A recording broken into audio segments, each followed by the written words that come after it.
একটি অবাক করা ঘটনা। একদিন মাউন্ট উহুদের ওপর দাঁড়িয়ে আছেন প্রফেট মোহাম্মদ সাল্লাল্লাহু আলাইহি ওয়াসাল্লাম। তার সাথে আছেন ৩ মহান সাহাবী আবু বকর, উমর ইবিন আল খাত্তাব এবং উসমান ইবিন আফফান রাদিয়াল্লাহু আনহুম। চারদিকে শান্ত পরিবেশ, কিন্তু হঠাৎ করেই ঘটে গেল এক ভয়ঙ্কর ঘটনা। পাহাড় কাঁপতে শুরু করল, যেন ভূমিকম্প।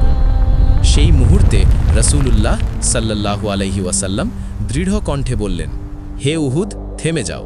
তোমার উপর দাঁড়িয়ে আছেন একজন নবী, একজন সিদ্দিক এবং 2 জন শহীদ। এই কথা শুনে যেন সব কিছু থেমে গেল। পাহাড় শান্ত হয়ে গেল, কিন্তু এই কথার ভেতরে লুকিয়েছিল ভবিষ্যতের এক গভীর সত্য। সেই দিন কেউ পুরোটা বুঝতে পারেনি, কিন্তু সময় প্রমাণ করে দেয় এই কথাগুলো শুধু কথা ছিল না, বরং এক এক করে বাস্তবে পরিণত হওয়া ভবিষ্যৎবাণী ছিল। এটা ছিল পার্ট 1। পার্ট 2 দেখতে চাইলে আল্লাহ লিখে কমেন্ট করো। ইনশাআল্লাহ পরের অংশে আরও অবাক করা সত্য জানবে।